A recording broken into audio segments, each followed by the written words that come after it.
about drive, it's about power. It's time for Piggy to take a damn shower. It's the Pigs and Fergs Wrestling Podcast. How are you doing? I'm good. Are you looking forward to today's episode? Yeah, I am. Are you looking forward to it? I actually am, because this was one of my favourite eras of WWE, 2016. It has a lot of negative connotations to it, I think, because of the injury drama that was happening at the time. It was like a WrestleMania 32 curse, that's what they call it, because you had John Cena, Randy Orton, Cesaro, loads of people, Seth Rollins, of course, loads of people injured at this time, so they were kind of thin on the ground. But to be honest, I think it was a really good time in WWE, particularly the early part of 2016, heading into the draft, which would be coming up soon. But why are we doing this show today then? Because the day, even though it was pre-recorded on the Tuesday, the day before this, I would have been an 11-year-old piggy going to see my first live event. My first live event of 3, if we're including what we're currently going to go to in a few months' time. Yeah, a few months' time, because this is coming out in February, I believe.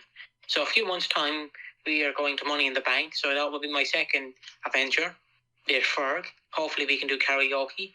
And my third venture will be with the AEW show with Ferg again.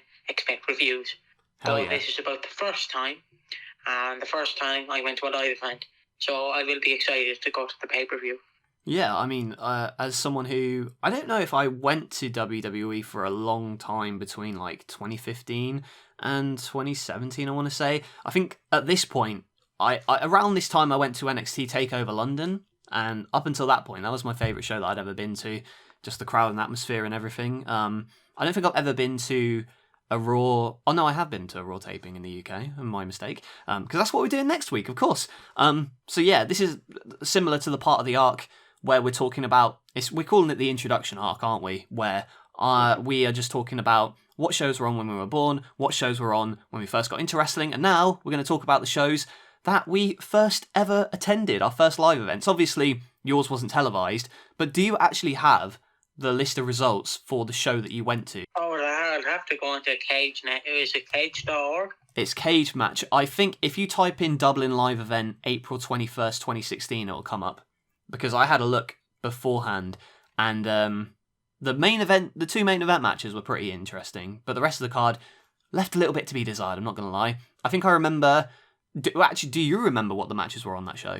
I don't. I'll have to figure out what I have to type in. Dublin Live Event 2016. Because the one time I went to a WWE house show, they advertised Daniel Bryan was going to be wrestling Randy Orton for like weeks and weeks heading into the event. And then come the day of, they're doing the tweets on the screen and they're saying, oh, I can't wait to see Daniel Bryan in hashtag, where I was going to. And instead of everyone is expecting Daniel Bryan to face Randy Orton in the main event, and they baited and switched us because it was the Big Show instead. So you had Randy Orton versus the Big Show to a crowd of boos because they were expecting Daniel Bryan for weeks, and he was advertised up until like the last moment. And I had a sneaky feeling that it wasn't going to be Bryan versus Orton. And yeah, that was shortly before he'd become WWE champion at WrestleMania. So not got a good experience with live events. But from your memories, what can you remember from this time? I remember being a big fan of Stardust. I believe Stardust was doing an autograph signing, and I really, really wanted to go to the autograph signing. Like, young Piggy was a massive Stardust fan, and if we can peek behind the curtain again, hello, we're peeking behind the curtain, there's a rumour to lease Stardust, and I know Ferg's going to buy it for me for Christmas. Oh, of course. I just know it. Yeah. Don't you worry. I will. You have to remind me nearer the time, though. I will. And I'll buy you a Chris Benoit lead. Oh, thank you. Make my day. Bring it into NLW, and you'll be like, no, I can't. And I'll be like, yes, you will. Benoit and Snooker. But they are not on this show tonight. But in terms of your memories of this live event, because, it's a big time, your first time at a WWE event. Do you remember anything? Were you expecting something that you weren't expecting, or was there anything that you were looking forward to that lived up to your expectations or maybe changed? Like, what were your perceptions of this event? I think we had to change seats, if I remember correctly, because we were sitting in someone's seats, I think. So this was technically, you snuck into this live event then, did you? No. Oh, No, I bought me legally. tickets. Okay, so... Well, I was a pig. How else was I supposed to get full security? I mean, yeah, that's true. There wasn't any... I don't believe the Godwins were on this show, were they? But have you got the results yet, or...? Oh, I have got the results. Yeah, so run us through the infamous Piggy's first ever wrestling live event. Well, this was WWE Live, WrestleMania Revenge. Triple H was not on this show. He should have been.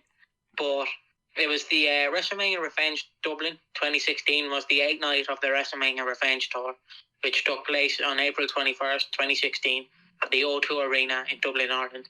The results were Sin Cara defeated Stardust, sad picky. Darren Young and Zack Ryder defeated the Social Outcasts, Bo Dallas and Heath Slater. Man, I seen Zack Ryder before. He was cool. Hell yeah. Cesaro, he was cool at the time. 2016, I believe not. Okay. Well, I know he won the IC title, but he did, like, literally a month before this, so...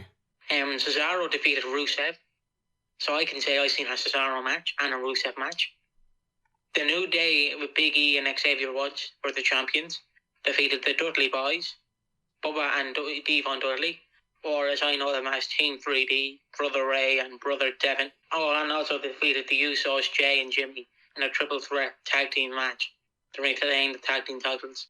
Jack Swagger defeated Tyler Breeze. Oh, this is an AEW show. Hell yeah. Jack Swagger defeated Tyler Breeze.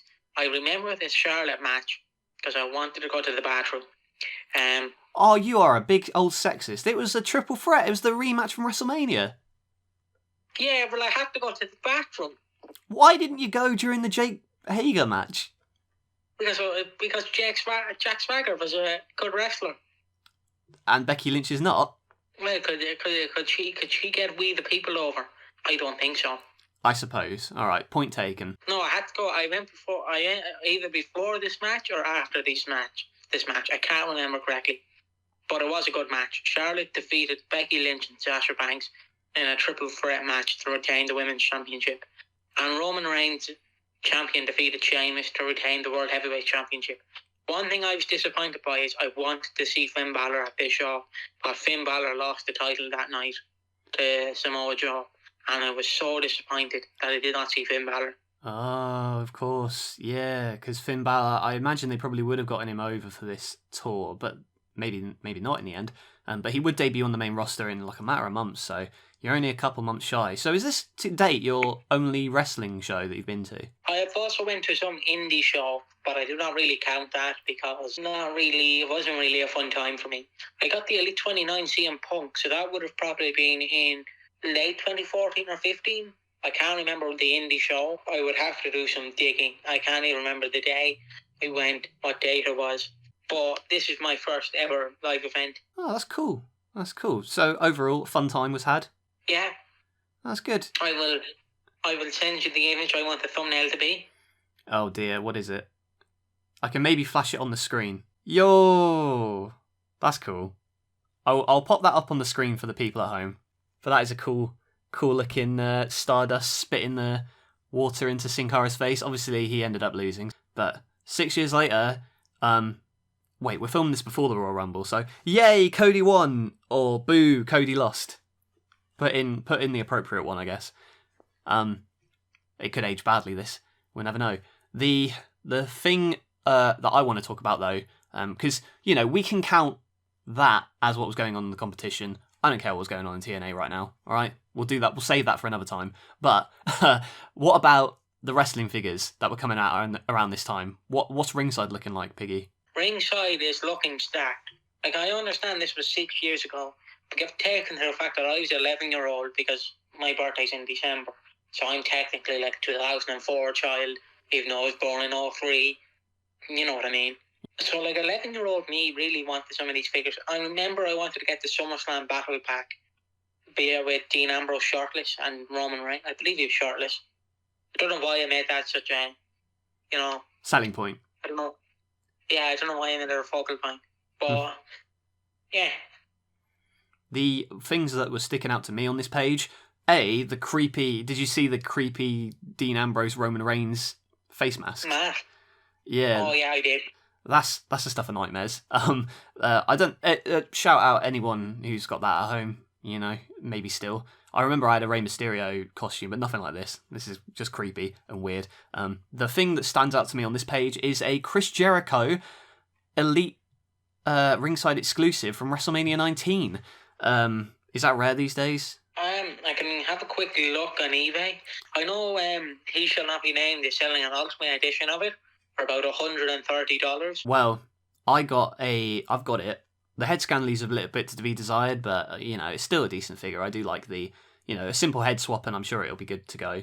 I might even use it for XL Pro. Who knows? The other things on this page that stick out to me, the elites were popping off at this time. You've got the likes of Kevin Owens and Samoa Joe getting their first taste of elite, and you've also got the likes of the ring skirts on here. So you've got your WrestleMania 31, your WCW ring skirts, the classic and the Nitro ones. So it's a shame I didn't even I didn't think about getting them at the time. But yeah, anything on this page that you've got, Piggy? I had that Kevin Owens.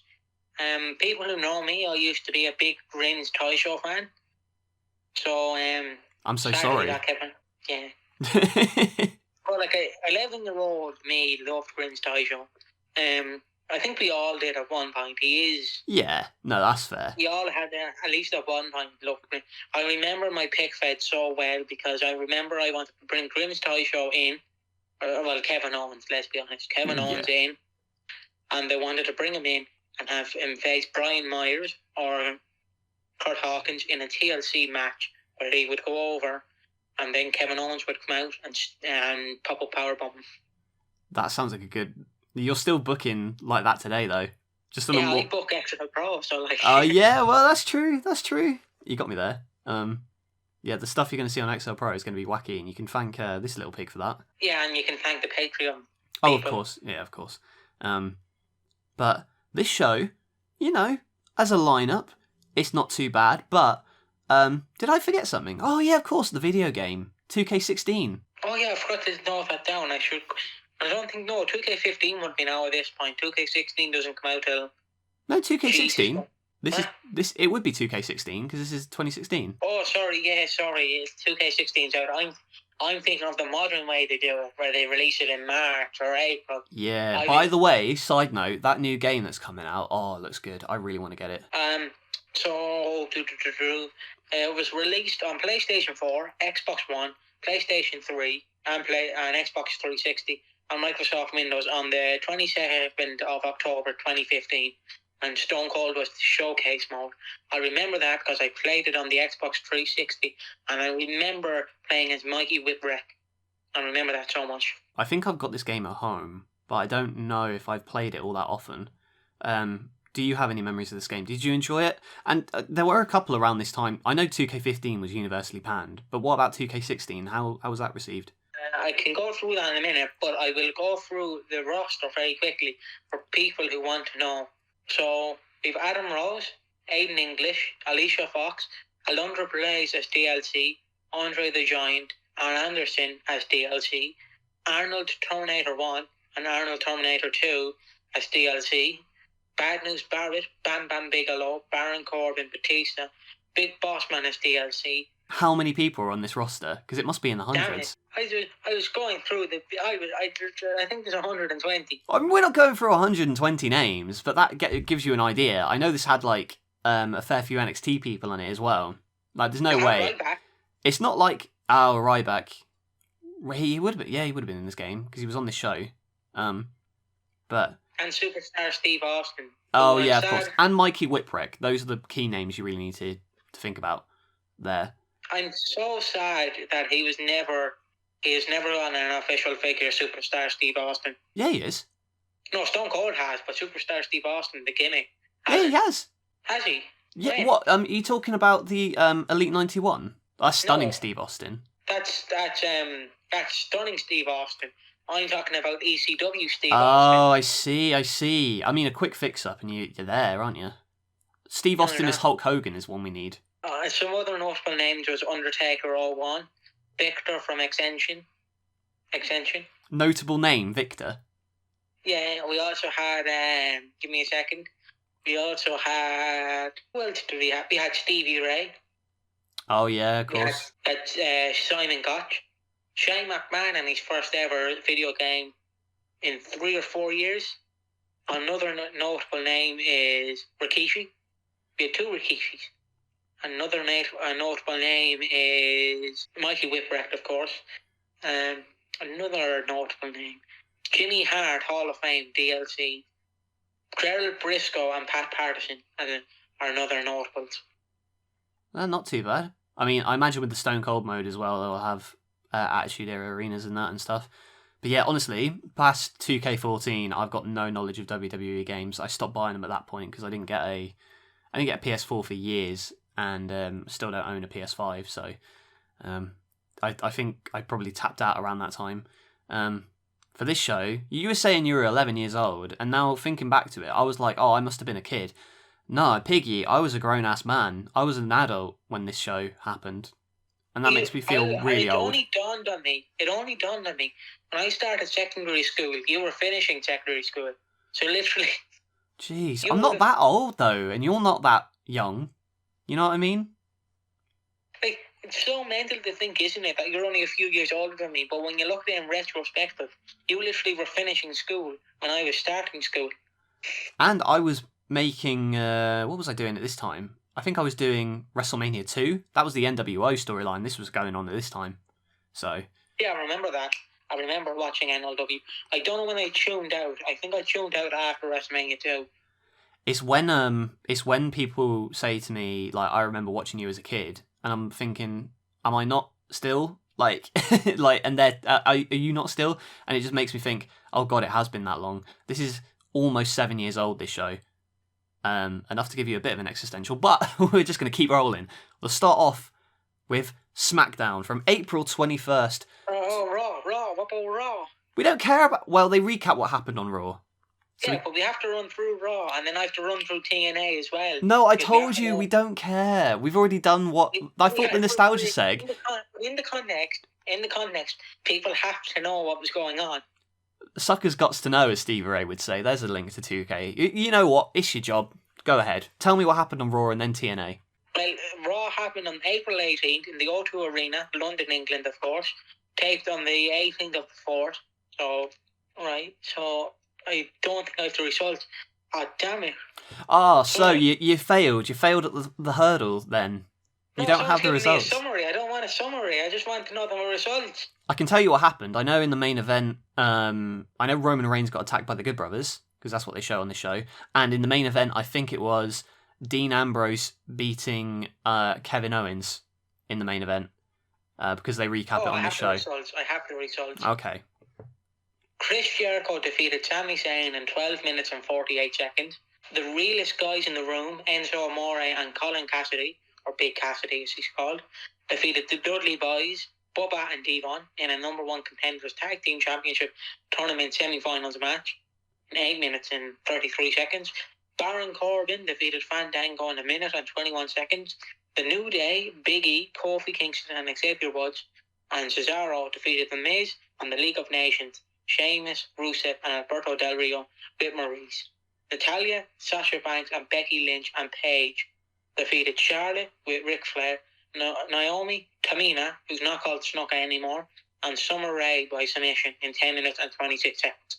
The Vaudevillains, Aiden English and Simon Gotch defeated the Usos, Jimmy and Jay, in a number 1 Contenders Tag Team Championship Tournament semi-finals. Apollo Crews defeated Heath Slater with Curtis Axel and Bo Dallas in 4 minutes and 30 seconds. And Dean Ambrose defeated Kevin Owens in 17 minutes and 17 seconds.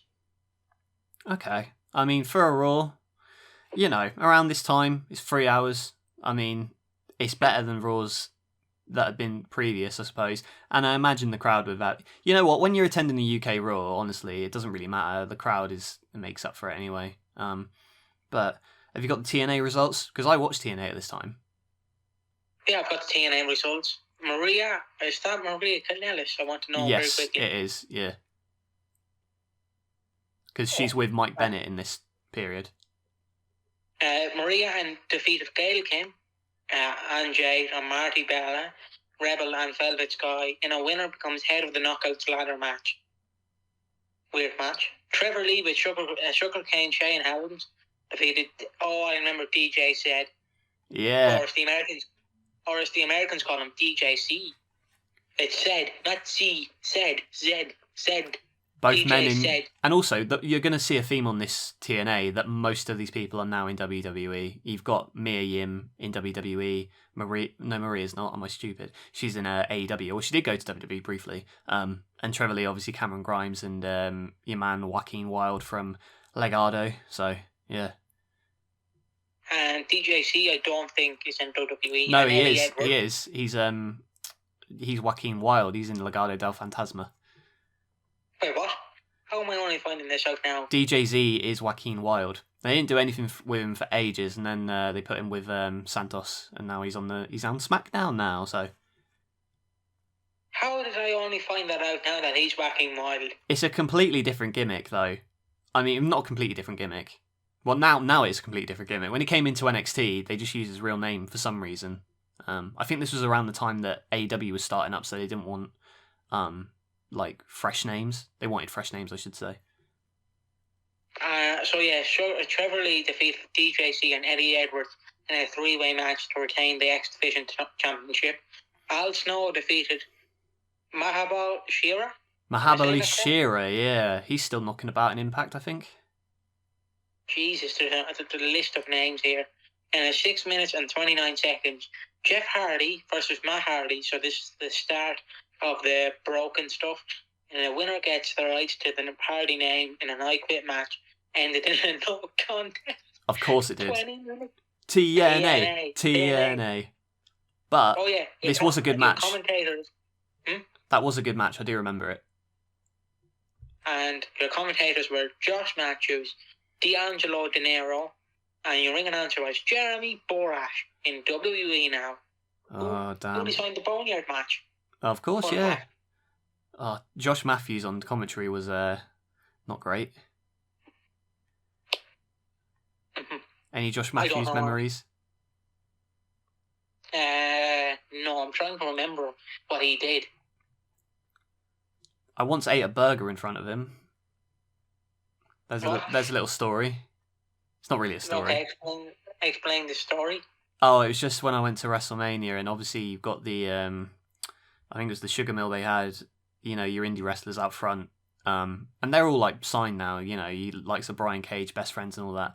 And I was scranning a massive burger, and I just saw Josh Matthews on the phone, and I was like, oh, hey, that's Josh Matthews. But I'll tell you what, this burger, oh my God, best burger. I've probably had him, probably top 3 burgers of my life. I really want to go to a WrestleMania. Maybe we'll go to WrestleMania 40. Yeah, that's in Philly. I want to go Philly. That'd be good. I just have to get my passport renewed, or else I'll be denied. Yeah, me too, actually. Come to think of it. Yeah, that was a story about Josh Matthews that turned into a story about a burger I had. But it was a good burger, trust me. So at least there was no bacon on the burger. Yeah. I'm trying to think. No, there wasn't. Just onions and big old beef. You know, no pigs were harmed. I might poo in your bed if there was. Well, that's fair enough. You know, I try and stay meat free these days, though. You know, bit of a cleanse. The future won't allow us to fucking swear. No. Big old Big Suze in the YouTube won't like that now. You're not allowed to, well, you can swear. We could call her a see you next Tuesday, but she won't like that because that's an offensive term. Tuesday isn't an offensive term, though, and it's fine. Well, what about cunt? Oh, God. Time stamp. 26 minutes. I'm writing that down on my hand, and we'll move on to SmackDown. Yay! We get highlights from Raw to start off with. Focuses on AJ Styles and Roman Reigns because they are going to be facing each other for the WWE Championship at Payback. I loved the pairing of AJ and Roman. Their matches were fantastic. I think this was the feud that convinced Vince McMahon that AJ was a big deal, and that's why he won the title later in the year, but that's another story. It's also the first couple of appearances of Luke Gallows and Carl Anderson, who have just jumped from New Japan along with AJ and, of course, Shinsuke Nakamura. And now they're all back in WWE after a stint away for a bit anyway.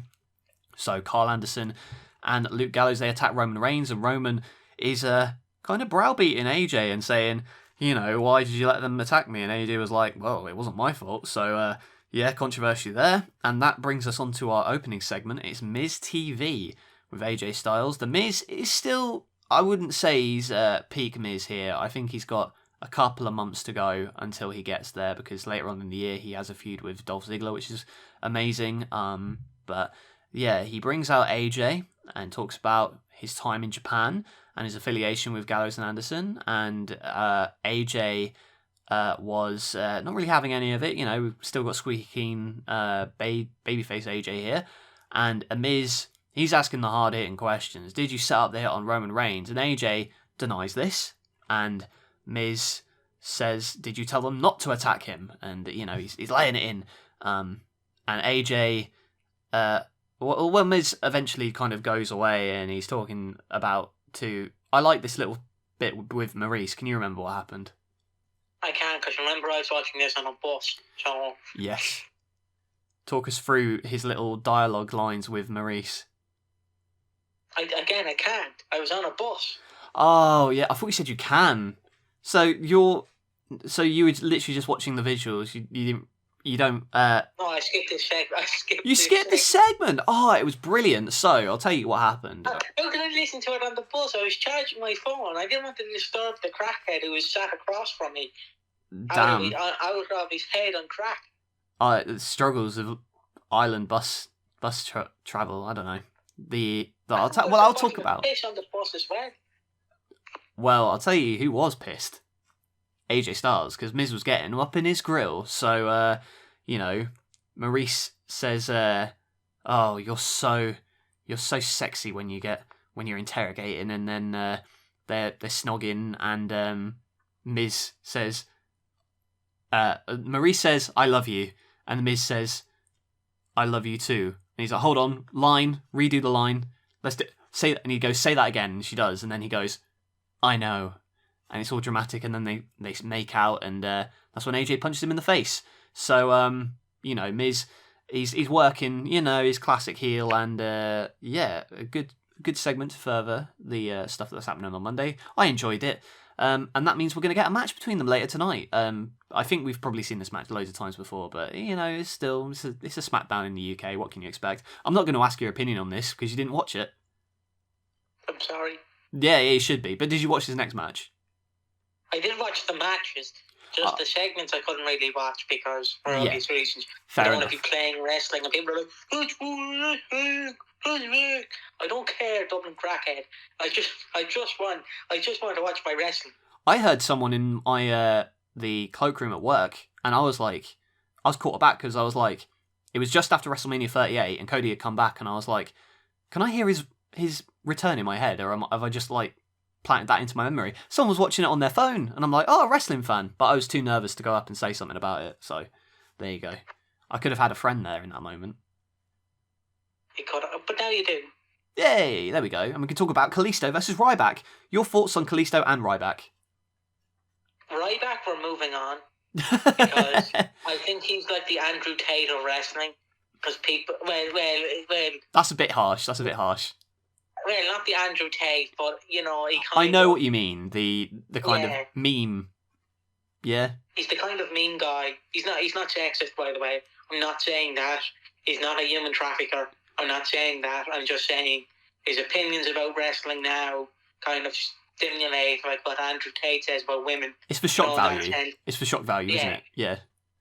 And Kalisto, what do you think about him?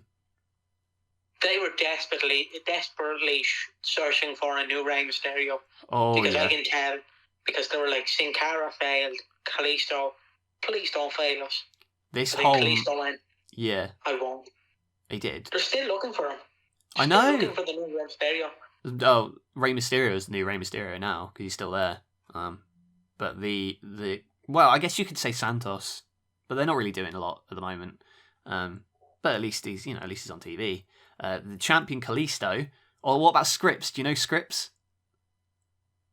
Who is Scripps? In NXT, used to be Reggie on the main roster. No, I don't know. Oh well. Oh yeah, the horrible mask guy. You know about him? Yeah. So I don't know if he'll be the new Rey Mysterio, but he does some pretty cool tricks. So you got to give him that. And so does Kalisto. I love Kalisto, by the way. He's one of my favourites. from when I was a kid. And I say kid, no, I'm a man. I'm a man here. I can't say when I'm a kid. That feels really weird that we're looking at something so old, and yet I was like in college. It's horrible. But yeah, again. You know, when I was a kid, I was so like in 2008. No, 2016. 2016. You were 18.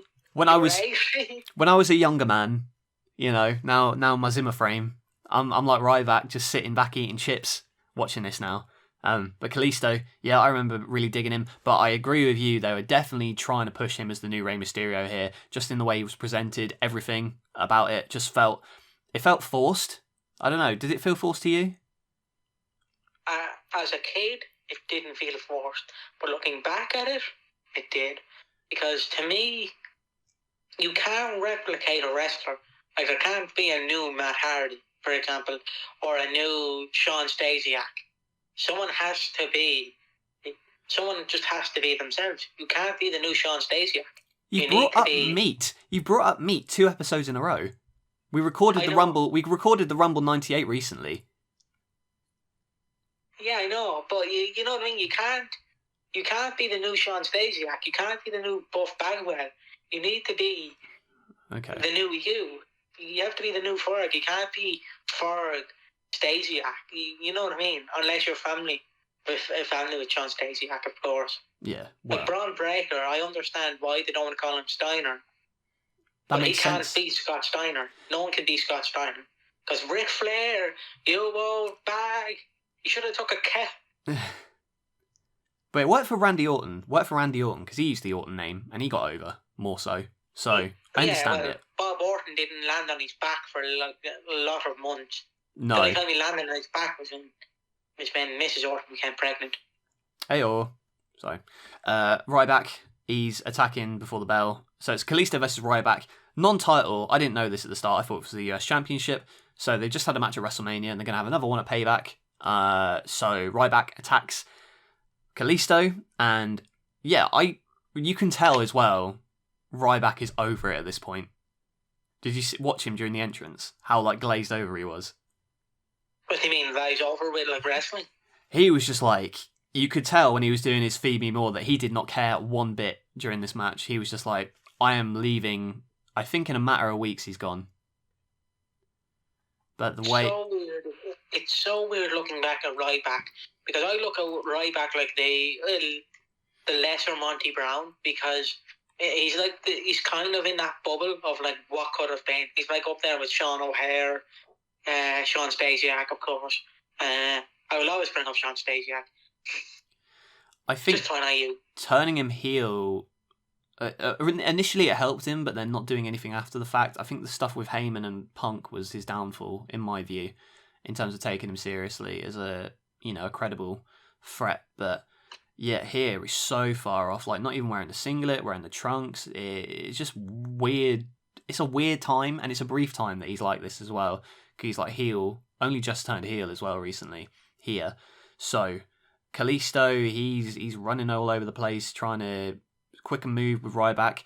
And he's doing some good stuff here. You know, he hits a Spike Rana, but you can tell that they're kind of trying to, tell Kalisto, slow it down a little bit. You're in there with Ryback, mate.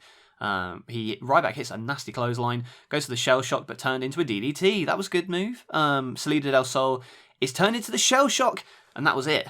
But I thought it was a fun TV match. I think they worked well off each other, but, Ryback wins. Again, though, pinning the champion, and we'll get to it later because The Miz, Intercontinental Champion, also gets beaten by AJ Styles. Both your mid-card champions losing here. But yeah, I don't know. Aside from that, what do you think of this match? First, I just want to get your thoughts on Ryback, because you asked me, but we never asked you. We will talk about Ryback next week as we do the first Raw I ever went to.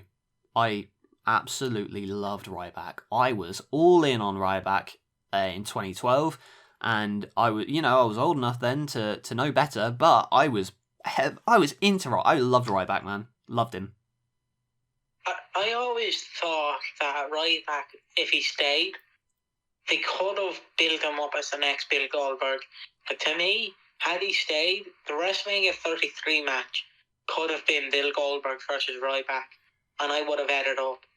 Because to me, a heel Ryback wanting to kill legends would work great. Yeah, I mean, I would agree with that. Not many people can do it, but Ryback could be like, look, mate, I've been around here since 2012 or 2011, whenever he was around. I've been around here and I've been pushed around. No one respects me. I have a physique like no one else. All these vanilla midgets, you can even use the Kevin Nash line, all these vanilla midgets come in here, they do flips, they do tricks, and they leave. What about me? What about Ryback? And then Ryback goes on, he beats all the mid-card guys, who do all the flips. He goes to NXT, he shows up in NXT maybe, beats up a few guys in NXT, goes back to the main roster, beats up a few more guys, you build them up. Goldberg sadly defeats Kevin Owens, but Ryback's like, look, Goldberg, I'm going to batter you, mate. And basically the WrestleMania matches, Bill Goldberg getting squashed, and then Goldberg goes away, and you redo Brock versus Goldberg in the first Saudi Arabia. Ryback can lose the title back to Kevin Owens, or you can keep the title on Kevin Owens till WrestleMania, have Jericho win, beat Kevin Owens, and then that's it. Goldberg fights Ryback, we get that match, and Ryback wins. And then Ryback's built, and then he can leave and do what he wants. Yeah. I don't think you need to change what happened at Mania. Well, the only thing you need to change at Mania is having the Universal title on Kevin Owens and Chris Jericho. But that's another discussion, which we'll get to later on in the show. But Ryback, he was someone that I really dug initially, and then completely could not care less about, especially around this time. I mean, he was kind of doing what you were saying, beating up the mid-card guys in the likes of Kalisto, but we didn't really get a conclusion to that because he walked out in far less spectacular fashion than CM Punk, but he did walk out. So, your thoughts on this match? It was a good match. Just while we're talking about Ryback, do you think he deserves the slack he gets on the internet?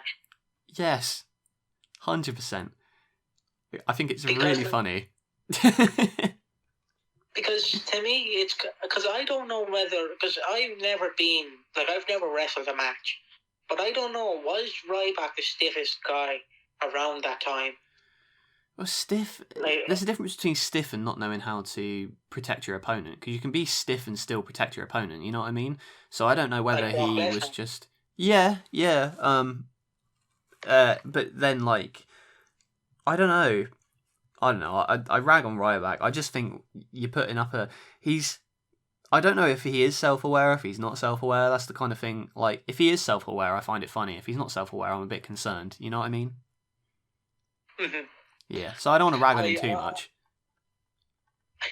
I love when he posts on Twitter. Even though I'm not on Twitter, I look at when someone screenshots it on Instagram. I love when he puts what company should I go to? WWE, AEW, TNA, ROH, or retire. And it's always retire. So far to the point where he has to take out the retire option. He knows. Yeah. I mean, surely people are taking the piss. But, I don't know. I'm sure he's fine. I'm sure he'll be fine. I don't know if he's doing a scam little. Is he doing a scam? No, I'm not gonna slander Ryback if I don't know the full facts. I'm gonna do it after this podcast, and then we can go into next week and talk about Ryback. Yeah. Sorry, I thought the alarm was going off in my house. Then it's all right. It's fine. Everything's fine. It's not Ryback coming after me for my disparaging remarks. I loved you, Ryback. Yeah, I did, and I'll gush about Ryback in next week's episode when we do my first live event. So next up we've got Dolph Ziggler and Baron Corbin. Or do we? No, because Ziggler is attacked from behind by Baron Corbin and then beats him up and hits the end of days on the floor. And Corbin is interviewed afterwards, and your little nerd comes up to him and is like, "Why did you attack him?" And Corbin says, "Because I can." What did you think about Baron Corbin here? It's so weird. You can tell WWE loved him so much. Or Vince loved him, I should say. You can tell he's being built up. See, he throws Kalisto, doesn't he? Yeah. It's so weird seeing how much Vince loved Corbin and how much the fans hate Corbin. Because to me, Corbin does not deserve the hate he gets. Because I think Corbin... This might sound controversial, and people will definitely rage in the comments if they leave a comment. We're too far in now. But to me, Corbin is the only guy that gets real heat. Like, not even MJF can get the heat that Corbin gets. It's so unreal.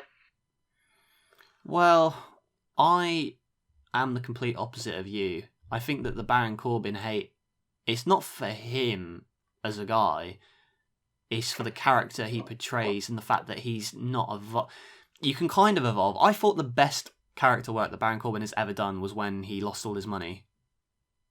Yeah, that is the best Baron Corbin. And from then on, I think that completely changed my perception of him as a character. And even the Happy Corbin stuff wasn't too bad. I think at least it was a character change, you know. I the point here where he didn't fully go into his character, and I guess that's the main roster kind of thing, because in NXT he was doing the Ryback thing where he was talking about who's Sami Zayn, who is Hideo Itami. I don't watch those, and he told Apollo Crews to go back to Ring of Honor even though he'd never been to Ring of Honor, so that was funny. And yeah, he really played into the look, it doesn't matter. I don't need to do. Why am I here to impress people? Why do I need to do all these flips? I'm an NFL player. I deserve to be here because I'm. Look at. He just goes, look at me, and I like that more. And I wish they lent into that more on the main roster instead of just making him a generic guy who doesn't like people. You know. Mm-hmm. But yeah, because to me, big men should always hate the little men in wrestling. If that makes sense. Yeah. It's power dynamic, isn't it? Mike Awesome had what was his name? I forget his name. Spike Dudley. Well, he had Spike Dudley. He also had that Masato Tanaka.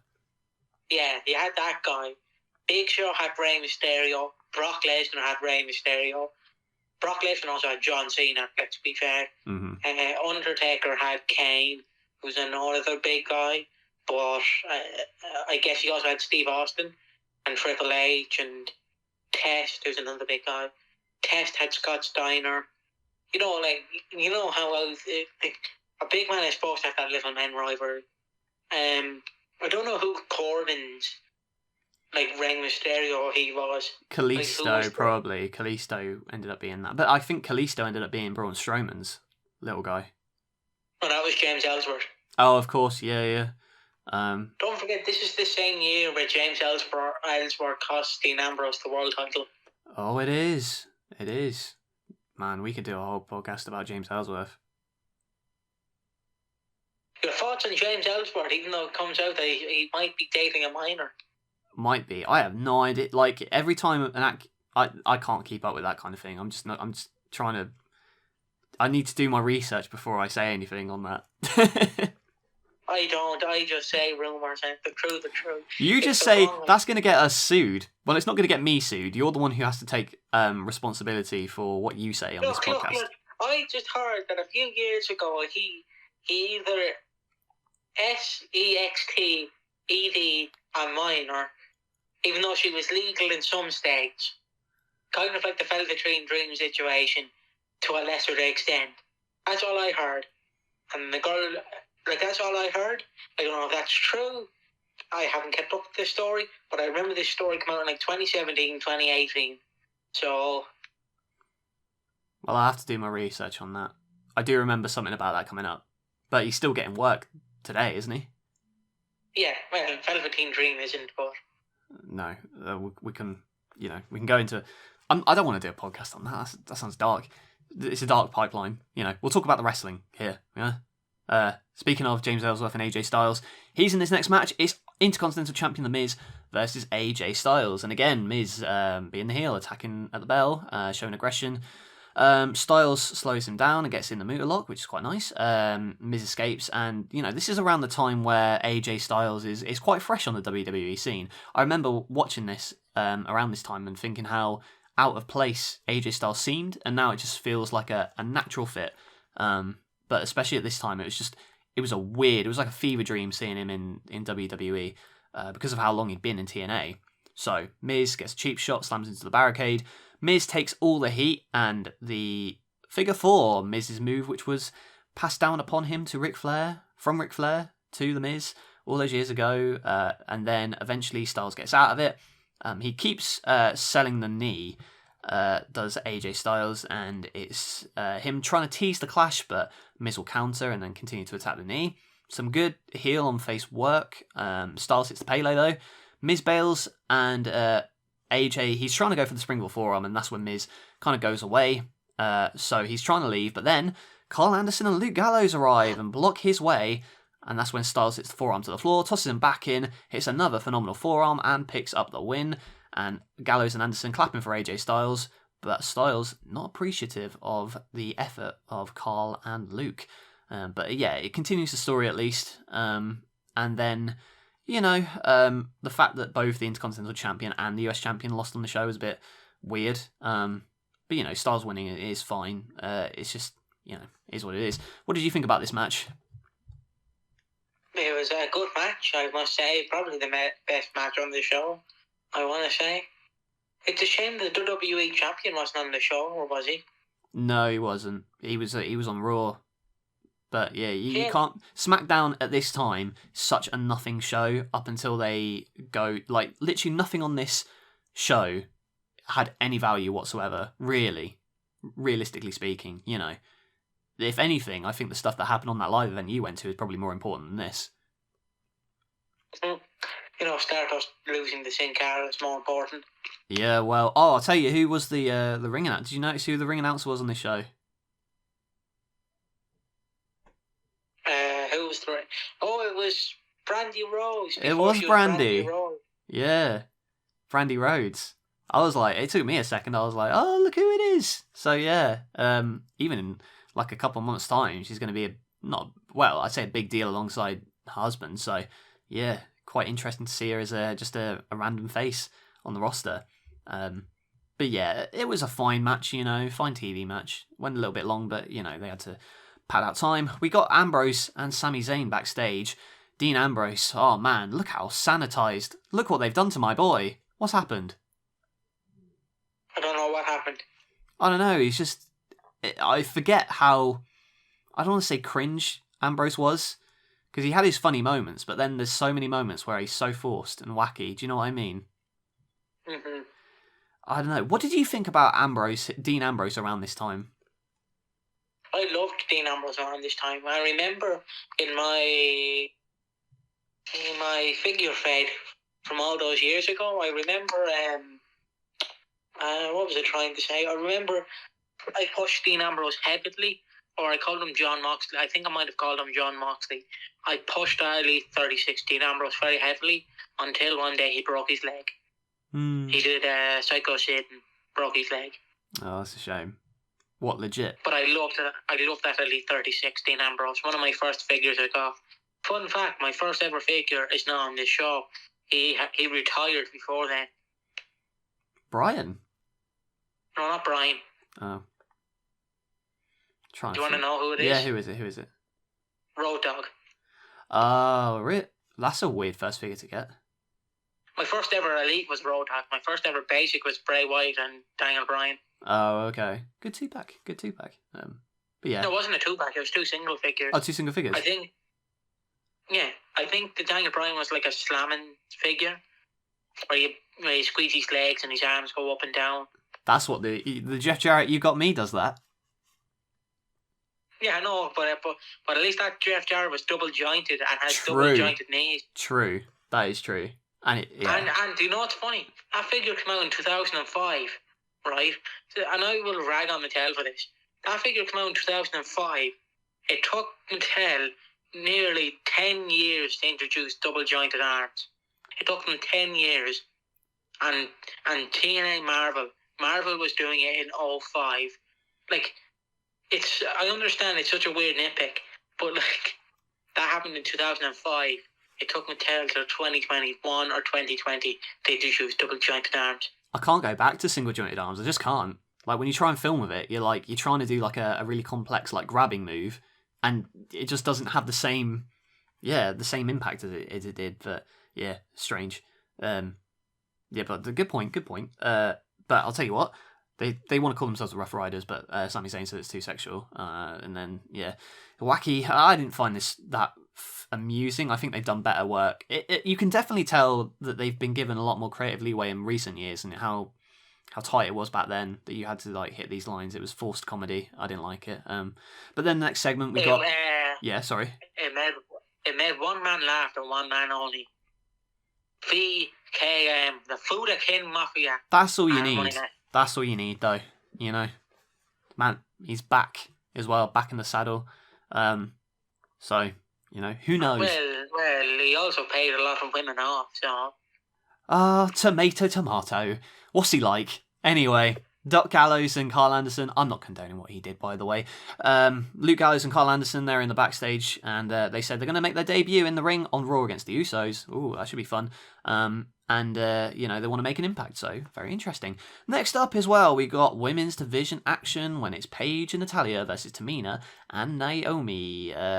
This one's fine. I mean, not really. You know, I think the main thing here was to show off Paige. You know, give her the rub in the UK show, and Tamina and Naomi. You can kind of tell as well. Naomi's starting to do her glow gimmick, but it's not full yet. But she's still got the cool sneakers on, which I rate. They work some double teams and get a kick heart attack kind of move for a near fall. Tamina misses a leg drop, and then that's when Paige runs wild for the hometown crowd, and charging knee gets Paige for a near fall, and you know, dueling submissions then. And they pick up the win. So, yeah, Natalya and Paige get some momentum on their side. I think Natalya is going to face Charlotte at the pay-per-view. That's why she's kind of highlighted here. But, yeah, it was fine. What did you think of this tag match? It was a fun tag match. It was a short tag match. Yeah, this is like... I think it was... I know they're saying it was the Women's Revolution. And I don't know if you've seen it. I'm sorry to sidetrack. I don't know if you see it, but Brie Bella and Nikki Bella was wearing a towel. This happened recently, and I admit I couldn't stop laughing because it's the rare time I agree with the Bella twins. They were like, where's the Women's Revolution on Raw 30th, huh? Oh, it's because Sasha Banks is now Mercedes Moné, or whatever she goes by. Is it because she's too hot of a name you can't promote her? Is it because of that? Is it because we're too hot? And I'm like, oh Jesus. Oh Jesus. But yeah, this was basically the piss break match, let's be honest. Yeah. Oh, well, no. The next one is piss break match. Oh yeah, the next one, sorry. I always thought this was the second to last match. I feel like loads of these matches are piss break matches, especially on SmackDown around this time. By the way, as well, I say SmackDown is completely inconsequential at this time, and I stand by that, but it was my favourite show to watch because you could skip through it in about an hour. And it was a fun set of matches. I know, especially like in the main events, you would get the likes of Cesaro, Sami Zayn, Chris Jericho, Kevin Owens, any combination of those guys in the main event segment on the SmackDown, and it would be a banger. So that's why I liked it at the time. Obviously, SmackDown 2016, once the draft hits, is absolutely insane. So, you know, still got that to come. But right here, we got our comedy spot thing. It's R-Truth and Fandango. You know, obviously Goldust is still refusing to tag with R-Truth. And there's some more with this story because Goldust is a special guest referee in his gold little black referee shirt, golden black referee shirt. And Truth and Fandango, they're starting to wrestle, but then they're having more of a dance-off. And Goldust even gets involved and, doing silly house show stuff. And then Truth hits the lie detector and gets the win. And then, Truth and Goldust do a little jig. What do you think of this match? If you want to call it that. It was an okay match. It was a comedy match. I don't know what more I can say. Yeah, I mean, it was more of a house show match than, you know, I don't know why this was on SmackDown necessarily, but it was fun for what it was. You know, I can't really complain. You know, I wasn't really that amused by it. I mean, it was kind of, you know, it was alright. And next up, we've got Enzo Amore and Big Cass. They did a little intro. How you doing? And they're about to speak, and the Vaudevillains then make their way out. And the Vaudevillains, they're not impressed by Enzo and Cass, calling them fools, and they mock Enzo's hair, and the Vaudevillains call themselves real men and say that Enzo and Cass are just boys. But yeah. Sorry to interrupt you. Whenever I see Simon Gotch, I can only think of the time he buried Enzo Amore. Literally. The only thing I was thinking about through this whole thing, I was like, I wonder how they're going to interact. And, you know, Simon Gotch, he's way better a speaker in that shoot interview than he is here. Jesus, he is not great. What do you think about Simon Gotch on the mic here? Again, on a bus with the Dublin crackhead. Oh, of course, yeah. Well, did he look like Enzo by any chance? Because Enzo's looking cracked out of his mind. Dublin, I can't comment on the Dublin crackhead, but he will make an appearance next week on Raw, because I will watch that on a bus as well. Woo! There you go. So, I'll give you the gist of it. Simon Gotch looks very uncomfortable on the mic. He does not have the verbal kind of jousting skills of an Enzo, for instance. Even though, again, like Simon Gotch, he was in Noah this year. He's done some pretty cool stuff, so be worth checking that out. But here he looks like he's reading a teleprompter because he keeps darting his eyes, and I think he must be nervous because I don't know if he's spoken on a stage this big before. So that could be it. But he definitely does not. He doesn't have the mic skills, and he can't keep up with Enzo and Cass. And Enzo and Cass, they're good on the mic. Don't get me wrong. And I kind of miss Enzo, but not really. Like watching this stuff, I'm like. It's kind of hit and miss for me. Sometimes he can, but I suppose I'd rather he be hit or miss than completely bland. But Enzo and Cass, what were your thoughts on Enzo and Cass? I remember so distinctly. I don't have the figure anymore because I remember I chewed Enzo's hair. The figure, not his actual hair. That would be very weird. I remember being 11-year-old.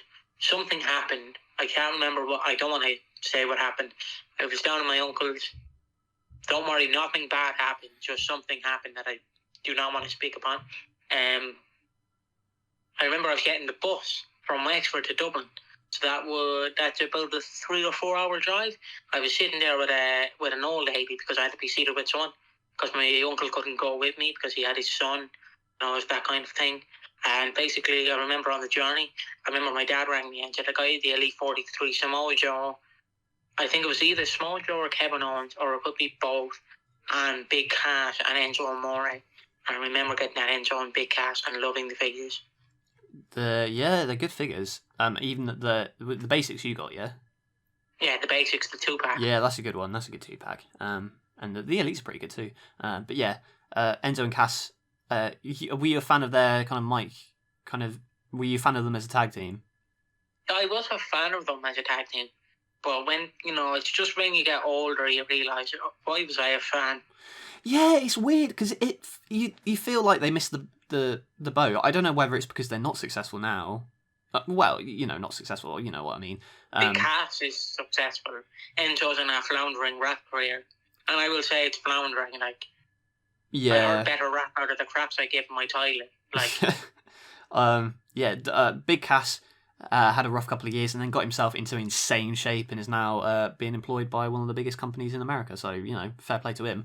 And Enzo, he's still popping about every so often. But there's a story of what could have been, I think I was definitely into them. I think Enzo wants to get rehired, but it won't happen because you can't rehire Enzo without hiring Big Cass. And I think... I understand people are saying Triple H brings back too many NXT guys. At least the NXT guys are memorable for the most part. I understand they're trying to bring back Authors of Pain, which I would love to see. But Big Cass and Enzo can't really bring back. I know they tried to do it in ROH, and it massively failed. That was the biggest backlash or the biggest, complete misfire, I think, ever, and it only was highlighted because ROH's stuff on that show sucked compared to the New Japan, which is a real shame. Because even at that time, Ring of Honor had some insane talents, and to think, let's bring in Enzo and Cass, I think they completely missed the ball on that one. But yeah, again, I thought I was a fan of their shtick. I wouldn't want them back though. Because, it's fine to appreciate something and enjoy something in the past, isn't it? But it's a different thing to want it back today, Well, I wouldn't mind Big Cass going back to WWE. I know he's WM Morrissey or whatever he's called now. He's Big Bill now. Big Bill. Big Bill. Yeah.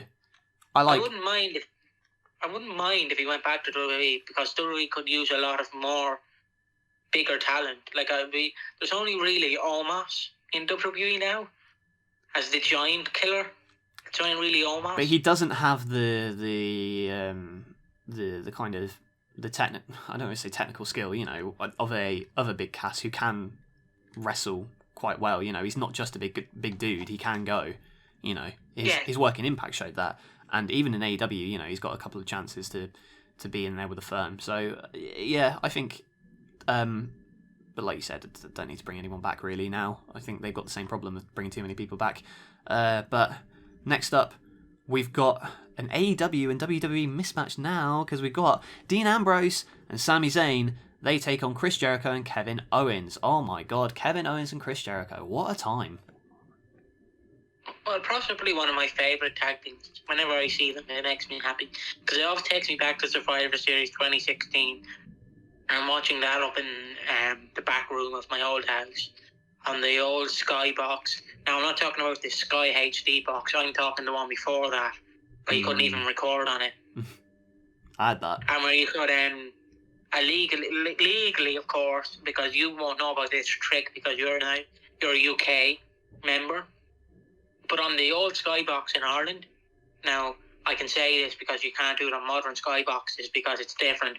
On the old Sky boxes, we basically, to get Channel 4 or ITV, no, not Channel 4, but to get ITV and BBC over here, or not BBC, just ITV and Channel 5, I should say, you had to take out the, the card you get to put in your Sky box? Yeah. You basically have to take that out, unplug your TV, or not unplug your TV, unplug your Sky box, wait 5 minutes, and then plug it back in, and then all the British channels will come up. So it wouldn't be an Irish Sky box. And I remember that so well on my old Sky box. I completely forget that you've got a completely different culture. You know what I mean? You've got completely different shows to Britain. Because you'd naturally assume, being so close, that it would just be similar, but it's not, is it? No, there's channel rights. Like, I will always hate the fact that BBC is not a broadcasting company and RTE is. Yeah. Even though I worked before if the BBC bought out RTE, because RTE is a very lackluster company.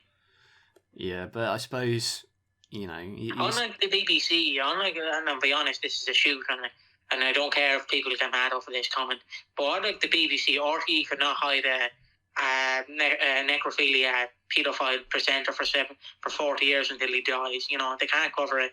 They would instantly get caught. There you go. No, I agree with you. People in America might not even know what we're talking about. Just Google it. We're talking about... Yeah, no, you can't say... Yeah, no, we'll talk about Dean Ambrose and Sami Zayn first. Interesting tag team. Jericho and Sami Zayn start things off. Good. They're very good together. Obviously, they've had the match on Raw, like you said. Some nice back and forth. Then Dean Ambrose comes in and Jericho kind of runs away because Jericho doesn't want to face Dean Ambrose just yet. I know at Payback it was Ambrose versus Jericho and Owens versus Zayn, and they were both fantastic matches. So then Owens and Jericho, they got the heat on Ambrose and they're beating him down, and he tries to get the tag to Zayn and runs wild, hits high cross on Jericho for a near fall, and then a lucha arm drag, and some really good action in this one. As I'm talking about this, was there anything in this match that you particularly enjoyed? It's not the match, but I was just completely shell-shocked, because within 4 years there will be a new company formed, and the two main eventers in the first pay-per-view of the 2020s was John Moxley versus Chris Jericho, and I was like, oh my gosh, we are getting old. Because you might not think... How close were we getting? How close were we getting to Sami Zayn and Kevin Owens joining AEW? Can you imagine? Well, if Saudi Arabia buy WWE, then yeah, I suppose. And I understand people will be like, he wouldn't be released because of his Syrian heritage. He would, because I understand the Saudis can't dictate, but if the Saudis can kill a man and hide it, they could get rid of who they want on a company. I suppose, but if you see what the how the Premier League is structured, like that's a lot of foreign investment and foreign money, and that doesn't I wouldn't say that affects it really. I mean, kind of.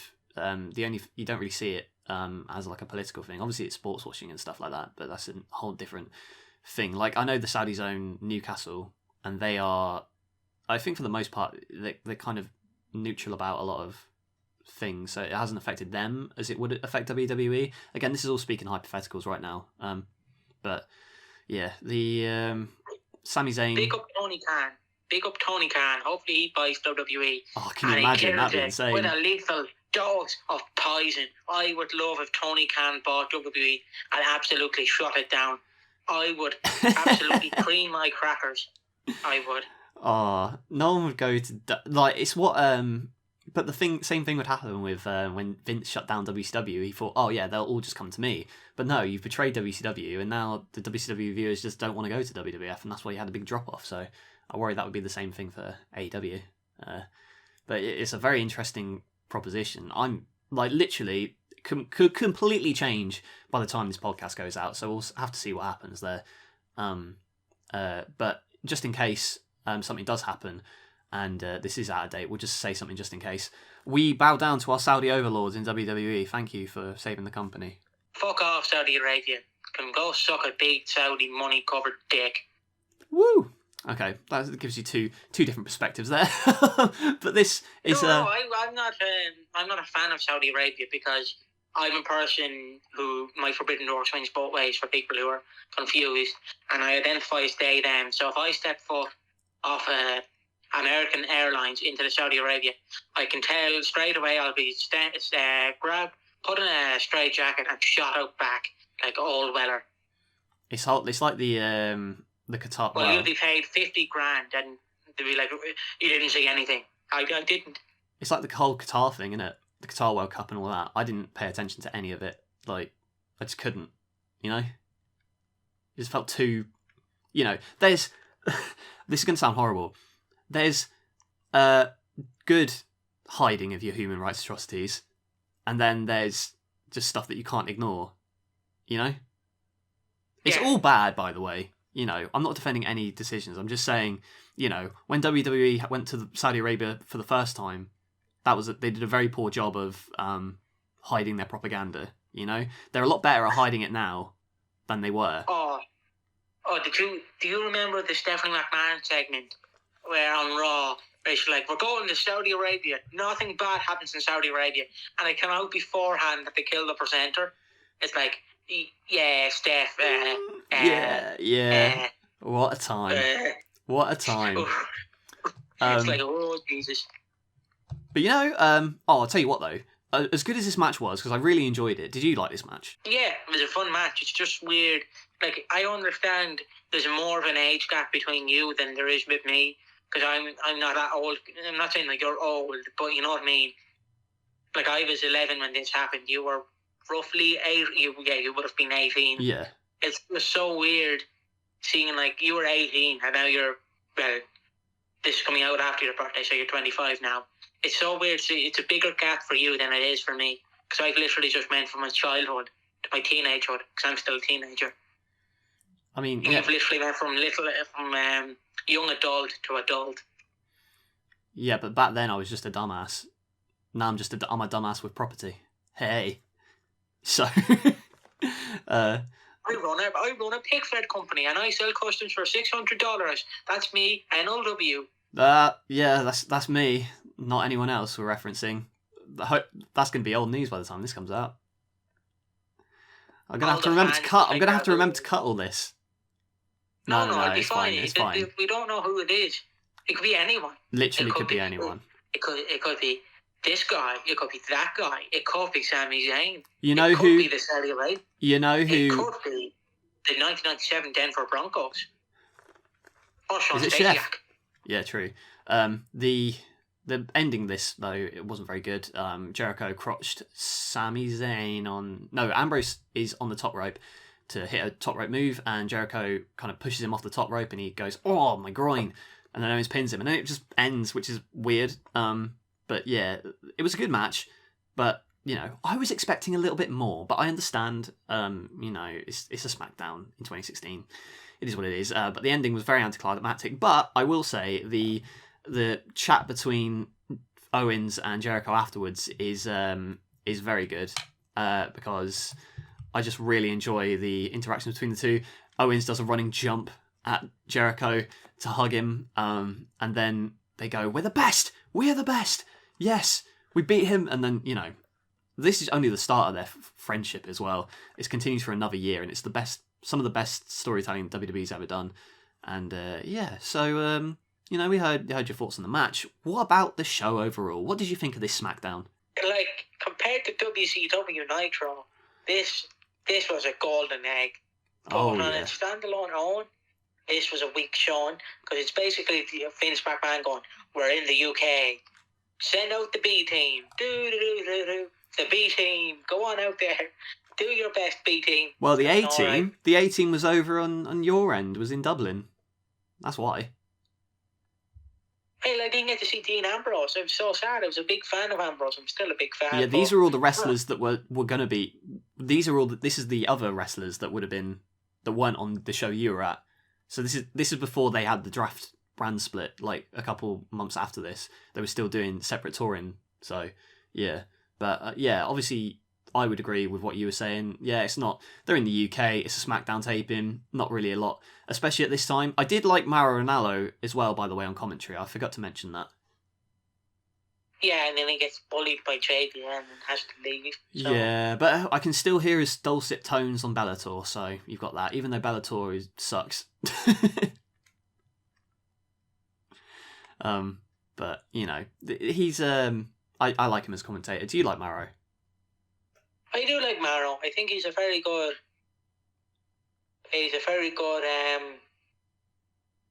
What's the word I'm trying to remember? He's a very good announcer. Yeah, that's the word I was trying to think. He's a very good announcer. He's probably up there with Don West and Mike Tenay.